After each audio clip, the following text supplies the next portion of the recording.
pagi anak-anak. Waalaikumsalam warahmatullahi wabarakatuh. Pagi Bu. Baik, ini pada semangat gak nih? Kayaknya lesu-lesu banget nih. Semangat Bu. Semangat ya, harus semangat di pagi hari ini ya. Baik, kita sebelum mulai ke pembelajarannya, maka baiknya kita berdoa dulu nih anak-anak. Berdoa menurut agama dan kepercayaan masing-masing, berdoa dimulai. Amin. Berdoa selesai. Baik, di sini itu kayaknya ada bangku kosong tuh 2. Ada yang hadir, ada yang absen nih maksudnya? Nggak ada Bu. Nggak ada ya, lengkap ya?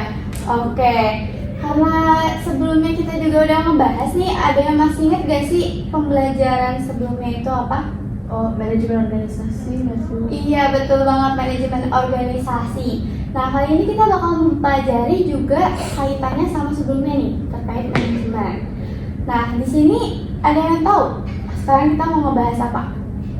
Manajemen perkantoran dan layanan bisnis. Betul banget, bisa langsung dilihat ya di PPT-nya. Jadi di sini kita akan mempelajari mengenai manajemen perkantoran dan juga layanan bisnis. Nah, di sini kita akan mempelajari apa aja sih? Jadi yang pertama itu adalah pengertian dari manajemen perkantoran. Jadi kita harus tahu nih, apa sih itu manajemen perkantoran? Terus selain itu, kita juga akan mempelajari fungsi manajemen perkantoran. Jadi kita juga harus tahu kenapa sih adanya manajemen perkantoran, fungsinya itu untuk apa. Terus kita juga akan mempelajari konsep layanan bisnis. Di sini layanan bisnis itu apa? Nanti kita akan mempelajari di sini anak-anak. Dan yang terakhir kita juga akan melakukan observasi dan kasus. Nah, di sini ada yang tahu nggak apa sih itu manajemen perkantoran? Ada yang tahu? Nggak tahu. Oke, karena kita juga baru belajar ya. Baik, kalau seperti di sini manajemen perkantoran itu adalah upaya pengarahan pada aktivitas atau kegiatan ketatarusahaan dari suatu kantor secara menyeluruh agar bisa mencapai tujuan seefisien mungkin dan harus diadakan penataan agar pekerjaan ini bisa dilakukan dengan baik. Secara sederhana itu sebenarnya kalian bisa mengetahui definisi dari manajemen perkantoran itu sendiri. Kayak misalkan manajemen seperti materi sebelumnya nih. Manajemen berasal dari kata apa? Manage. Betul, ini artinya yaitu mengatur ya. Lalu perkantoran, seperti yang kita tahu, perkantoran itu adalah ruangan yang biasanya dilakukan untuk melakukan pekerjaan. Dalam hal ini kita bisa nih mendefinisikan manajemen perkantoran itu adalah mengatur dalam segi perkantoran itu sendiri. Dan di sini tadi seperti yang sudah saya paparkan juga, topik yang akan kita bahas yaitu fungsi manajemen perkantoran. Yang pertama itu ada planning. Ada yang tahu planning itu apa? Perencanaan? Betul banget. Jadi di fungsi manajemen perkantoran penting banget untuk kita melakukan perencanaan. Jadi di sini kita merencanakan gimana sih manajemen perkantoran itu di suatu perusahaan. Baik itu mungkin dari tujuan kegiatan, kita juga harus tahu visi misi kegiatan itu juga harus jelas. Terus yang kedua organisasi. Ada yang tahu? Tahu? Organisasi itu adalah mengorganisasi. Jadi kayak mengorganisasi dalam hal apa sih? Kita bisa melakukan staffing. Nah, staffing itu disesuaikan nih sama perusahaannya. Mau ada divisi apa aja? Mungkin mau ada divisi manajemen. Kita bisa untuk melakukan atau membuat divisi tersebut. Itu adanya di organisasi. Terus ada yang tahu company?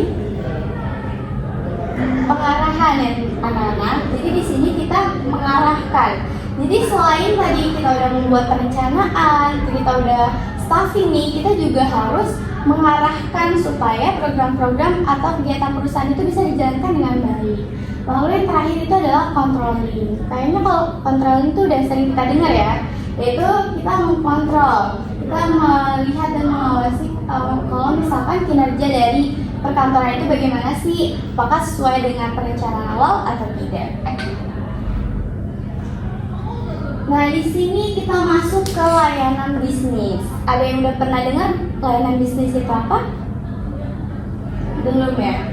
Jadi di sini layanan bisnis, kalau misalkan kita lihat dari gambar dulu deh, sebelum saya menjelaskan. Ini dari gambar tuh kira-kira lagi ngapain sih? Lagi menjelaskan ya kepada customernya gitu atau koleganya. Nah, di sini layanan bisnis itu adalah proses pemberian layanan kepada pelanggan atau konsumen yang baik, yang bersifat materi maupun juga non materi untuk pemenuhan kepuasan dari pelanggan itu sendiri. Kayak misalnya gambar sebelumnya kita bisa lihat kalau dia memaparkan dari segi perusahaannya kepada kolega atau konsumen. Dan di situ juga fungsi dari layanan bisnis itu apa sih? Jadi untuk menjadi penghubung atau mempererat tali silaturahmi dengan pelanggan atau kolega, seperti itu. Baik, karena pemaparan materi sudah selesai anak-anak, di sini saya ada penugasan buat kalian. Jadi kalian bisa buat bentuk kelompok masing-masing 4 orang, terus cari perusahaan yang berbeda untuk tiap kelompok, nggak boleh sama ya anak-anak. Terus kalian bisa melakukan observasi gimana sih manajemen perkantoran dan layanan bisnis di perusahaan yang kalian pilih, dan dibuat laporannya itu menggunakan Canva, pokoknya semenarik mungkin. Tapi kalau misalkan ada aplikasi lain boleh banget anak-anak. Baik, karena sudah selesai, di sini apakah ada yang ingin bertanya atau mungkin saya kurang jelas dalam menjelaskan ini? Cukup Bu. Sudah cukup ya, sudah cukup jelas. Baik, sekian penjelasan dari saya. Semoga nantinya kalian di pembelajaran berikutnya akan lebih aktif lagi. Baik, kesimpulannya pada hari ini yaitu manajemen perkantoran adalah kita mengatur apa sih yang ada di perkantoran itu sendiri dengan memperhatikan berbagai fungsi seperti planning, organizing, accounting, dan juga controlling. Dan dalam hal ini kalian juga bisa mengetahui apa sih itu layanan bisnis, yaitu kita memberikan pelayanan nih kepada konsumen atau pelanggan. Seperti itu untuk kesimpulannya. Baik, sebelum kita menutup pada materi hari ini, langkah baiknya kita juga menutup dengan yang baik-baik. Berdoa menurut agama dan kepercayaan masing-masing, berdoa dimulai. Berdoalah selesai. Sekian pemaparan materi dari Ibu. Kurang lebihnya mohon dimaafkan. Wassalamualaikum warahmatullahi wabarakatuh. Waalaikumsalam warahmatullahi wabarakatuh. Terima kasih Bu. Iya.